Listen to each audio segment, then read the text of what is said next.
Welcome to VNT. Please subscribe and hit the bell icon for more breaking updates across America's heartland. A troubling silence has fallen over the fields. Once these lands echoed with the steady rhythm of tractors and the laughter of families working side by side. Now, the quiet is heavy, filled with uncertainty and worry. The usual hum of harvest has been replaced by anxiety. Farmers gather in barns, not to celebrate a season's bounty, but to discuss how they'll make it through the next month. As of October 2025, a crisis grips the nation's soybean farmers. Headlines warn of disaster, and community meetings are filled with tense conversations about the future. For generations, their fortunes were tied to the land and global markets, especially China. Families who have farmed for decades now face questions they never imagined. Will their children be able to continue this legacy? Now that market is gone. The once busy export terminals stand eerily still, and the gates to storage facilities are locked tight. Storage silos are overflowing with unsold soybeans, a golden harvest with nowhere to go. The fruits of months of labor are piling up, unsold and unwanted. This isn't just a bad season, it's a catastrophe. For many it feels like the ground has shifted beneath their feet, threatening not just their livelihoods but their way of life. China, once the top buyer, purchased up to half of all U.S. soybeans, worth $12.6 billion in 2024. These exports were the backbone of rural economies, supporting not just farmers, but entire communities. Suddenly those purchases have stopped, rail cars sit empty, and shipping orders are canceled with a single click, leaving farmers with mounting bills and no relief in sight. The economic shock is rippling through farms and small towns alike.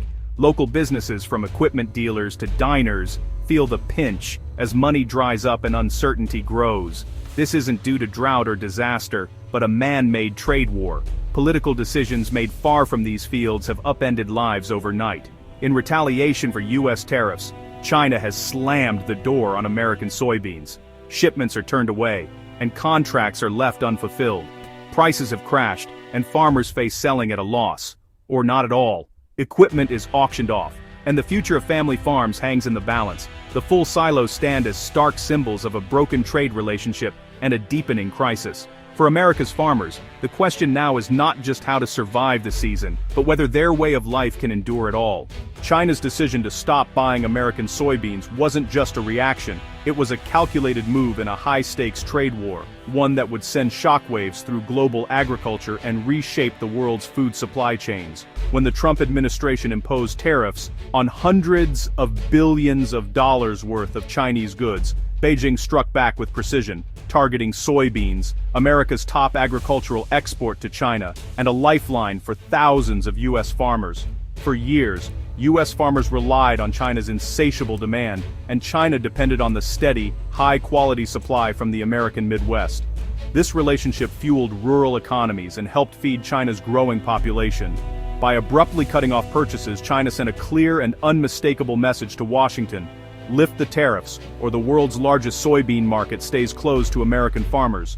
To fill the gap, China turned to Brazil and Argentina, who quickly ramped up production, expanded their farmland, and seized the opportunity to become China's new preferred suppliers. This isn't a temporary shift. China is investing in new infrastructure, building lasting trade relationships, and locking in long-term contracts with South American producers. Even if the trade war ends tomorrow, American farmers may never fully regain their lost market share. The damage is done, and the trust that once existed has been eroded. Brazil and Argentina are now proven, reliable suppliers, with upgraded ports and expanded capacity to meet China's massive needs. The U.S. has lost its dominant position, and China has gained new leverage over the global soybean market, shifting the balance of power in agricultural trade. The consequences are profound, a permanent realignment of global agricultural trade routes, with new winners and new losers emerging on the world stage. American farmers now face fierce competition for a market they once owned, forced to find new buyers or accept lower prices in a crowded global marketplace. The Great Wall against U.S. soybeans may be here to stay, a symbol of how quickly global trade can shift and how hard it is to rebuild lost trust. The world's largest market has moved on, and the ripple effects will be felt for years to come. In a twist that few saw coming, the Trump administration's aid package, intended to shield American farmers from the fallout of the trade war, ended up helping a key competitor on the global stage. As the crisis reached its peak, the US government announced a massive $20 billion aid package for Argentina, hoping to stabilize a political ally and prevent economic collapse in South America. The move was meant to reinforce diplomatic ties and keep Argentina in America's corner. But the unintended consequences were swift. Almost immediately, Argentina slashed its export taxes on soybeans, making its crops significantly cheaper than America's on the world market. This gave Argentinian farmers a sudden and powerful advantage. The result was dramatic. In just 2 days, Argentina sold over 2.5 million metric tons of soybeans to China, sales that, until recently, had belonged to US farmers. The global soybean trade shifted almost overnight. In effect, American taxpayer money was now subsidizing a rival nation's agricultural exports, fueling the very competition it was supposed to fight against. The American Soybean Association was quick to voice outrage. Farmers and industry leaders questioned why the US would help a competitor thrive while its own producers faced mounting losses and uncertainty. Meanwhile, Argentina seized the opportunity to strengthen its relationship with China, securing a currency swap deal to keep trade flowing smoothly and ensure payments could continue despite global financial pressures. Argentina is now playing both sides, accepting US aid while rapidly becoming China's new go-to supplier for soybeans, a position once dominated by the United States. Even within the Trump administration, some officials have quietly admitted that the policy is backfiring, undermining the very farmers it was designed to protect. Aid meant to help at home is now fueling the competition abroad, shifting global trade routes and leaving American exports stranded. American farmers are left watching their biggest customer slip away, powerless, as years of hard-won market share evaporate almost overnight. The irony is bitter, and the cost, both economic and emotional, is only beginning to be understood. For farmers like Brian Warpup in Indiana, the crisis is personal, his silos are full, his future uncertain. "We want trade, not aid," he says, a sentiment echoed across the Midwest. Government payments feel like a bandage, not a solution. The real pain is losing their main market and the pride of selling their crops. Many now face impossible choices: take on more debt, sell the farm, or hope for a turnaround. The emotional toll is immense. The optimism of planting season has turned to despair. For these families, the crisis is no longer abstract. It's a daily struggle for survival. While US farmers struggle, Canada is seizing the moment. Canadian exporters have diversified, forging new trade relationships instead of waiting for old ones to return. Their biggest win, breaking into Indonesia, a massive and growing market for soybeans. Canadian trade missions have secured long-term contracts across Asia and Africa. By spreading risk and building trust, Canada is thriving where the US is faltering. The lesson is clear: diversification brings resilience.